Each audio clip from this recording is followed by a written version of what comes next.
ఆయన చేయలేదు, ఇంకోళ్ళని Yes, ఈ విషయంపై రెస్పాండ్ అవడానికి మనతో కాంగ్రెస్ ఎమ్మెల్సీ బల్మూరి వెంకట్ ఉన్నారు. ఓకే, నమస్తే వెంకట్ గారు. నమస్తే అండి. ఎస్, రాష్ట్ర గీతంపై ఇంత చర్చ జరుగుతుంది. అలాగే చిహ్నంలో చార్మినార్ కాకతీయ కళాతోరణం తీయడంపై కూడా మాట్లాడారు పెద్దవాళ్ళు, వినే ఉంటారు. సో ఏం చెప్తారు?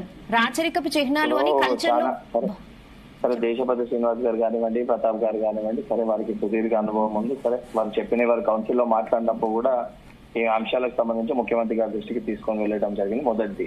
రెండోది, వారు బీఆర్ఎస్ పార్టీకి సంబంధించిన వ్యక్తులు మాట్లాడితే ఈ రోజు కొంచెము ఏం చెప్పాలో అర్థం కాని పరిస్థితి. ఎందుకంటే ఈ గీతం గురించి గత 10 సంవత్సరాలుగా పాపం వీరు చెప్పినా కూడా ముఖ్యమంత్రి గారు పట్టించుకోని పరిస్థితి. దానితో పాటు ఈ రోజు అందశ్రీ గారు సంబంధించిన ఆ పాటని గౌరవించి అధికారికంగా చేయాలని చెప్పి దానికి సంబంధించిన ఏవైతే ఉన్న గీతానికి సంబంధించి అంటే ఏ రకంగా అయితే ఉండాలని చెప్పి అందశ్రీ గారికి సంపూర్ణంగా దాన్ని అప్పచెప్పి ఏ రకంగా చేస్తే బాగుంటుందని చెప్పి ముఖ్యమంత్రి గారు చెప్పడం జరిగింది. అండ్ చైనాలకు సంబంధించి సరే ఒపీనియన్ ప్రకారం ఏ రకంగా పెట్టాలనే ఉద్దేశంతో తెలంగాణ అన్ని కోణాల్లో పెద్దలందరితో కూడా చర్చించి సుదీర్ఘంగా ముఖ్యమంత్రి గారు ఈ 2 రోజులు కూడా ఇప్పుడు కూడా వాళ్ళందరితో చర్చించి దాని మేరకే డెసిషన్ అనేది తీసుకోవడం జరుగుతుంది. ఈ రోజు ఏదైతే సంబంధించి బీఆర్ఎస్ పార్టీ వాళ్ళు 10 సంవత్సరాలు వాళ్ళు పట్టించుకోకుండా విస్మరించి ఏ రోజు కూడా ఏ అంశం పైన మాట్లాడకుండా పెద్దలు ఈ రోజు స్టూడియోలో ఉన్న వీళ్ళందరూ కూడా ఇంత మేధావులు కానీ ఏ రోజు కూడా ముఖ్యమంత్రి గారితో గత మాజీ ముఖ్యమంత్రి గారితో ఈ విషయం పైన వారు కూడా చర్చించలేదు. ఈ రోజు ఇది కాగానే వచ్చి బయటికి వచ్చి ఏదైతే వాళ్ళ రాజకీయ లబ్ధి కోసం మళ్ళా అంశాన్ని ముందుకు తీసుకొని వచ్చి ఆ పార్టీ మేరకు వారు మాట్లాడితే దాన్ని తప్పనిసరిగా అది ప్రజలు కూడా గమనిస్తారు. అండ్ దీనికి సంబంధించి వారికి ఉన్న అనుభవం ఏదైతే ఉందో ఏదైనా ఇన్పుట్స్ ఉన్నా తప్పనిసరిగా వారు రిప్రజెంటేషన్ మా ముఖ్యమంత్రి గారి దృష్టికి తీసుకొని వస్తే దానిపైన కూడా ఆలోచించి ఎట్లా చేయాలో చేస్తారు. వెంకట్ గారు, ఇది మీరు కేవలం కాంగ్రెస్ టీఆర్ఎస్ మధ్య ఇష్యూగా చూడకండి. నేను వినయంగా విజ్ఞప్తి చేస్తున్నాను. కాదు వెంకట్ గారు, ఇది 2 పార్టీల మధ్య విషయం కాదు. కాకతీయులు అనేవాళ్ళు తెలంగాణ చరిత్రలో భాగం, తెలంగాణ అస్తిత్వంలో భాగం.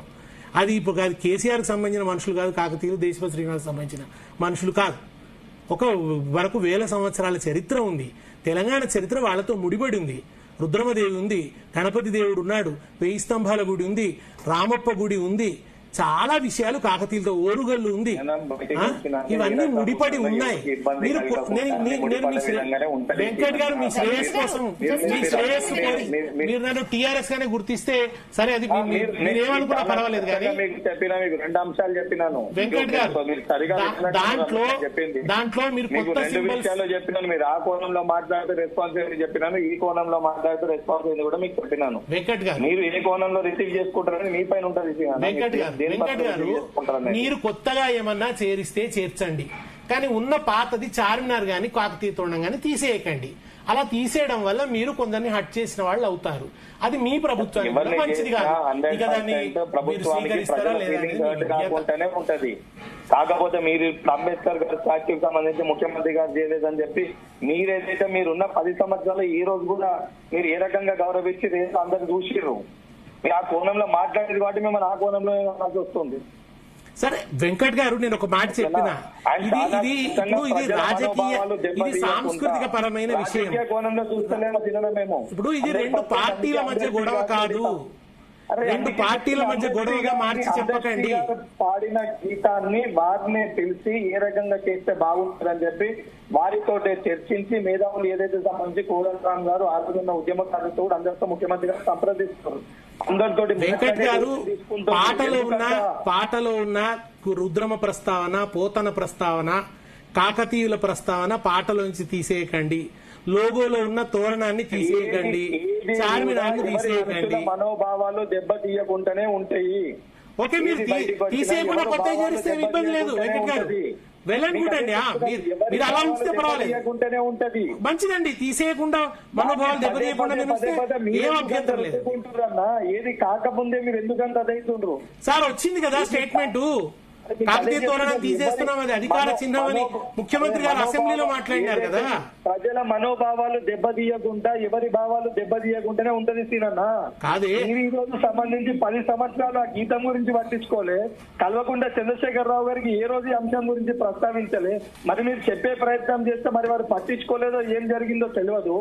ఈ రోజు అధికారికంగా వాటన్నిటికీ గౌరవాన్ని కల్పిస్తుంటే ఈ రోజు మీరు దాన్ని ఏదైతే మీరు మీకు ఆడ కూడా చెప్పినాం కౌన్సిల్ లో ఏదైతే ఉంటే సీనన్నా మీరు ముఖ్యమంత్రి గారిని కలిసి మీరు కూడా ఒక రిప్రజెంటేషన్ ఇవ్వండి అని చెప్పి నేను మండలి వేదికగానే చెప్పినాను కదా.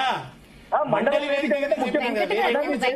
తర్వాత ఇచ్చేదంటే ముఖ్యమంత్రి గారిని కలిసి ఇవ్వండి అని చెప్పినాము. అధికార వేదికగానే చెప్పిన మీ అందరి సమక్షంలో చెప్పిన శ్రీనివాసరెడ్డి గారు అవును మీ ఇన్పుట్స్ ఏందని ఉంటే ముఖ్యమంత్రి గారి దృష్టి కూడా రండి సీనన్నా కలిసిపోదామన్నాను.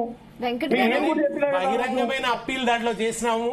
ఇప్పుడు కూడా నేను బహిరంగ అప్పీల్ చేస్తున్నా. చేద్దామంటే ఇబ్బంది ఏంటి?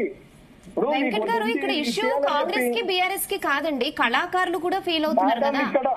మేడం ఇక్కడ కాంగ్రెస్ కి బీఆర్ఎస్ కి నేను చెప్తలేను, కళాకారులు దాని అంటే వాళ్ళు కూర్చున్న వాళ్ళు బీఆర్ఎస్ నుంచి అన్నట్టుగా మీరు మాట్లాడారు కదండి. నన్ను బీఆర్ఎస్ కళాకారులు లేరా అనేది ఇక్కడి కళాకారులు ప్రజలకు కూడా జవాబుదారీ కదా. ఇక్కడి మట్టి నుంచి పుట్టిన వాళ్ళు ఆ పాట పాడితేనే దానికి రెస్పెక్ట్ ఉంటుంది అని చరిత్రలో మనం ఉండాలి అనేది కళాకారుల ఆవేదన. తెలంగాణ వచ్చింది కూడా అదే కదండి. మేడం దాని గురించే చెప్తున్నాను. ఈరోజు పాటదానికి సంబంధించి కీరవాణి గారిని పాటల్ని భారతదేశ వ్యాప్తంగా అందరం కూడా స్వాగతిస్తాం. సరే ఉన్నదానికి చేసి సరే ఇక్కడ వాళ్ళు ఉన్న వాళ్ళు లేరు అని చెప్పి మేము మాట్లాడతలేము. 100% దానికి ఉన్నారు. కాబట్టి అందశ్రీ గారికి దానిపైన డెసిషన్ ఏదైతే బాగుంటుందని చెప్తే వారిని సజెస్ట్ చేయడం జరిగింది. అందశ్రీ గారు చెప్తే సరే వారు మాట్లాడుతారంటే ఆ డెసిషన్ తీసుకోవడం జరిగింది. వారికి గౌరవాన్ని ఇచ్చారు, వారికి ఆ డెసిషన్ వారికి అప్పగించడం జరిగింది. ఎవరితోటి చేయిస్తే బాగుంటుంది అని చెప్పి. ఇప్పుడు వెంకట్ గారు ఇప్పుడు భేదాభిప్రాయాలు అయితే వస్తున్నాయి కదా, అంటే కళాకారులు అయితే బాధపడుతున్నారు. మరి ఇది సీఎం వరకు వెళ్ళిందా? మీరు తీసుకువెళ్తారా? ఇక్కడి కళాకారులు బాధపడుతున్నారు. అదే చెప్తున్నాను, మీరు చెప్పారు కదా 100% ముఖ్యమంత్రి గారితో ఈ అంశం కూడా ఇప్పుడు మీడియా ముఖంగా వారు చెప్పారు కదా, తప్పనిసరిగా మా ముఖ్యమంత్రి గారి దృష్టికి తీసుకున్నాం. థ్యాంక్ యూ వెంకట్ గారు. ఇది కూడా తీసుకోండి. ఎవరి మనోభావాలు దెబ్బతినకుండానే 100% చేసే ప్రయత్నం చేస్తాం. Thank you Venkat. Thank you. Okay Venkat గారు, thank you. Thanks for joining అండి. Thank you. ఎస్ ప్రకాష్ గారు, మీరు ఫైనల్ గా ఏం చెప్తారు? అంటే ప్రభుత్వం అనేది కొనసాగింపమ్మా. అది వేరే పాలకుడు పెట్టిన దాన్ని నేను ఒప్పుకోను అనడం అనేది ఈగో కిందికి వస్తుంది. అది ప్రజలకు అవసరం లేని సబ్జెక్టు, ప్రజలను ఇబ్బంది పెట్టే సబ్జెక్టు. రేవంత్ రెడ్డి గారు ఏంటంటే నెక్స్ట్ 4.5 years ఆయనకు మంచి అవకాశం ఉంది. అయితే కేసీఆర్ గారి కంటే గొప్పగా ఆయన పరిపాలన చేయాలనుకున్నప్పుడు ఎన్నో ఇష్యూస్ ఉన్నాయి. వాటిని అడ్రస్ చేస్తూ తన పేరును ఇంకా గొప్పగా వచ్చేటట్టు తెనాలి రామకృష్ణుడు ఎట్లయితే గీతను ముట్టుకోకుండా పక్కన పెద్ద గీత గీశాడో, కేసీఆర్ గారు చేసిన పనులకు అన్నిటికంటే ఇంకా మంచి పనులు చేయాలి.